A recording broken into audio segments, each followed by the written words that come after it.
श्री राम शर्मा का स्मृति कार्ड नहीं है।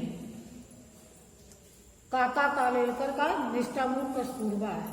तो आप लोगों को हम काका कालेलकर का संक्षिप्त जीवन परिचय बता रहे हैं। काका कालेलकर स्वतंत्रता संग्राम के निर्भीक गांधी जी के अनुयायी और संत पुरुष थे। इनका जन्म सन 1885 में सन 1885 में महाराष्ट्र के सतारा जिले में हुआ था। मराठी तो इनकी मातृभाषा थी ही, लेकिन स्वाध्याय से इन्होंने हिंदी, अंग्रेजी, संस्कृत, गुजराती और बंगला आदि भाषाओं का ज्ञान प्राप्त किया था। महात्मा गांधी के संपर्क में इनका हिंदी प्रेम और भी जागृत हुआ।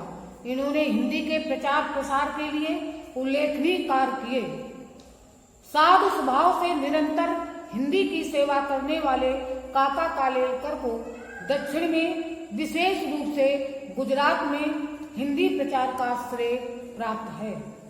प्राचीन भारतीय संस्कृत, नीति, इतिहास, भूगोल आदि के साथ ही इन्होंने युगीन समस्याओं पर भी अपनी सशक्त लेखनी चलाई। इन्होंने हिंदी को उत्कृष्ट यात्रा वृत्तांत भी प्रदान किए हैं।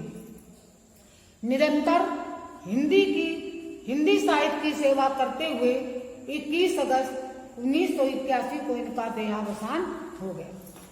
अब इनकी रचनाएं: निबंध संग्रह, जीवन साहित्य एवं जीवन काव्य, यात्राव्रत, हिमालय प्रवास, यात्रा, लोकमाता, उस पार के पड़ोसी, संस्मरण, बापू की झांकियां, आत्मचरित, सर्वोदय व जीवन लीला।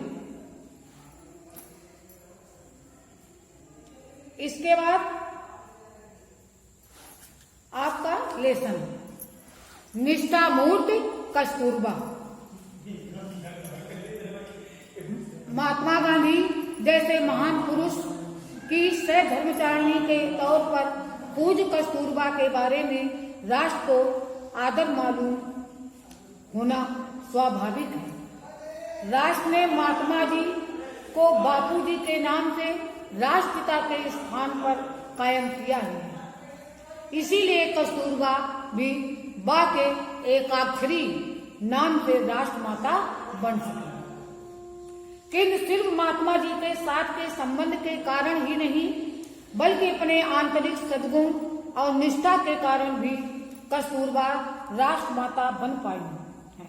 चाहे दक्षिण अफ्रीका में हो या हिंदुस्तान में, सरकार के खिलाफ लड़ाई के समय जब जब चारित्र का तेज प्रकट करने का मौका आया, कस्तूरबा हमेशा इस दिव्य कसौटी से सफलतापूर्वक पार हुई।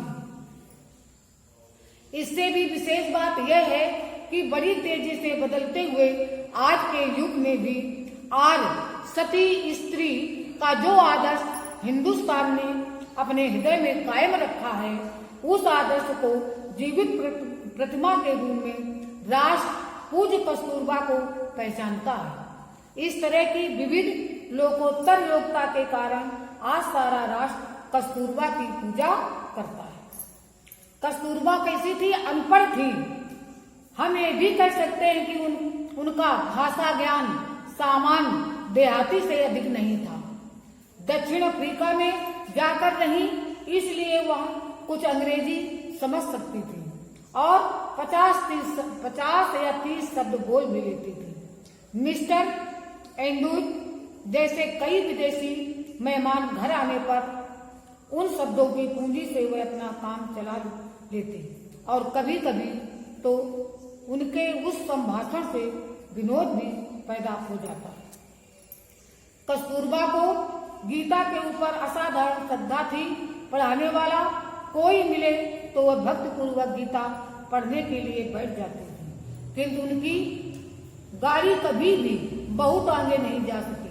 फिर भी आगा खां महल में कारावास के दरमियान उन्होंने बार बार गीता के पाठ लेने की कोशिश चालू रखी। उनकी निष्ठा का पाठ दूसरा ग्रंथ था तुलसी रामायण बड़ी मुश्किल से दोपहर के समय उनको आधे घंटे की जो फुर्सत मिलती थी उसमें वह बड़े अक्षरों में छिपी तुलसी रामायण के दोहे चश्मा चढ़ाकर पढ़ने बैठती थी। उनका यह चित्र देखकर हमें बड़ा मजा आता। कस्तूरबा रामायण भी ठीक ढंग से कभी पढ़ न सकी। राष्ट्रीय संत तुलसीदास के द्वारा लिखा हुआ सती सीता का वर्णन भले ही वह ठीक समझ न सकी हो, फिर भी प्रत्यक्ष सती सीता को बन ही सकी। दुनिया में दो अमोघ शक्तियां हैं, शब्द और कृत। इसमें कोई शक नहीं। शब्दों ने सारी पृथ्वी को हिला दिया, किंतु अंतिम सत्य तो कृत की है। महात्मा जी ने इन दोनों शक्तियों को असाधारण उपासना की है। कस्तूरबा ने इन दोनों शक्तियों में से अधिक श्रेष्ठ शक्ति कृत को नम्रता के साथ उपासना करके संतोष माना और जीवन सिद्ध प्राप्त किया। दक्षिण अफ्रीका की सरकार ने जब उन्हें जेल भेज दिया तो कस्तूरबा ने अपना बचाव तब नहीं किया, न कोई सनसनी पैदा करने वाला निवेदन। मुझे तो वह कानून तोड़ना है जो ये कहता है कि मैं महात्मा जी की धर्म पत्नी नहीं हूँ। इतना कहकर वह सीधे जेल में चली गई। जेल में उनकी तेजस्विता तोड़ने की कोशिश वहां की सरकार ने बहुत की, किंतु अंत में सरकार की उस समय की जिद ही टूट गई। डॉक्टर ने जब उन्हें धर्म विरुद्ध खुराक लेने की बात कही तब भी उन्होंने धर्म निष्ठा पर कोई व्याख्यान नहीं दिया। उन्होंने सिर्फ इतना ही कहा, मुझे अखाद्य खाना खाकर जीना नहीं है, फिर भले ही मुझे मौत का सामना क्यों न करना पड़े। आपको आज तक यहीं तक पढ़ाया और जो इनका हमने जीवन परिचय और उनकी रचनाएं बताई, इनको याद करना और ये लेसन जो है आप पूरा पढ़ लेना। समझ में आया?